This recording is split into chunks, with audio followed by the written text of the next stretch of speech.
पलंगावर पडले असताना ती तशीच झोपी गेली. निद्राधीन असताना तिला स्वप्न पडले. स्वप्नात तिला असे दिसले की चतुर्थीकालाने तिला निद्रित स्थितीत मंचकासह उचलले व हिमालयाच्या माथ्यावर नेऊन एका विशाल वृक्षाखाली उभे राहिले आहेत. नंतर चतुर्थीपकालांच्या स्त्रिया तिच्याजवळ आल्या व त्यांनी तिला मानस सरोवराकडे नेले. त्यांनी तेथे तिला अभ्यंग स्नान घालून तिची वेशभूषा केली. त्यांनी तिला सुगंधी द्रव्य लावून फुलांनी असे सजवले की ती कुण्या दिव्यशक्तीचे स्वागत करावयास तयार झाली आहे असे वाटले. इतक्यात सुमेध नावाचा एक बोधिसत्व तिच्या पुढे प्रकट झाला व तिला म्हणाला, मी माझा शेवटचा जन्म पृथ्वीवर घेण्याचे ठरवले आहे. तू माझी माता होण्यास कबूल होशील का? तिने उत्तर दिले, मोठ्या आनंदाने. त्याच क्षणी महामायेला जाग आली. दुसऱ्या दिवशी सकाळी तिने आपले स्वप्न शुद्धोधनाला सांगितले. स्वप्नांचा अर्थ बोध न झाल्यामुळे शुद्धोधनाने स्वप्नविद्येत पारंगत असलेल्या सुप्रसिद्ध 8 ब्राह्मणांना बोलावून घेतले.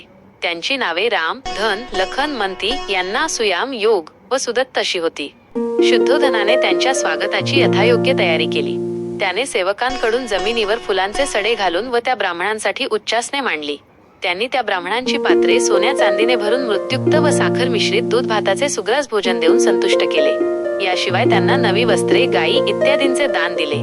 ब्राह्मण संतुष्ट झाल्यावर शुद्धोधनाने महामायेला पडलेले स्वप्न त्यांना सांगितले आणि तो म्हणाला, या स्वप्नांचा अर्थ मला सांगा. ब्राह्मण म्हणाले, राजा, चिंता करू नकोस. तुला असा एक पुत्र होईल की जर तो संसारात राहिला तर तो सार्वभौम सम्राट होईल, पण संसार त्याग करून जर तो संन्यासी झाला तर तो विश्वातील अंधकार नाहीसा करणारा भगवान होईल. पात्रातील तेलाप्रमाणे महामायेने 10 महिने बोधिसत्वाला आपल्या गर्भात धारण केले. तिचा प्रसूती काळ जवळ येऊ लागताच प्रसूतीसाठी आपल्या माहेरी जाण्याची तिने इच्छा व्यक्त केली. आपल्या पतीला ती म्हणाली, माझ्या पित्याच्या देवदह नगरीला मी जाऊ इच्छिते. तुझ्या इच्छेप्रमाणे होईल. राजाने उत्तर दिले. सोन्याच्या पालखीत बसून शुद्धोधनाने मोठ्या लवाजम्यासहित तिला तिच्या पित्याच्या घरी पाठवले.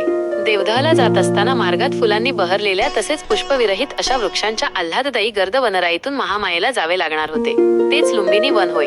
लुंबिनी वनातून पालखी नेली जात असताना ते वन स्वर्गीय अशा चित्रलता वनाप्रमाणे किंवा एखाद्या महाप्रतापी राजाच्या स्वागतासाठी सुशोभित केलेल्या मंडपासारखे भासत होते.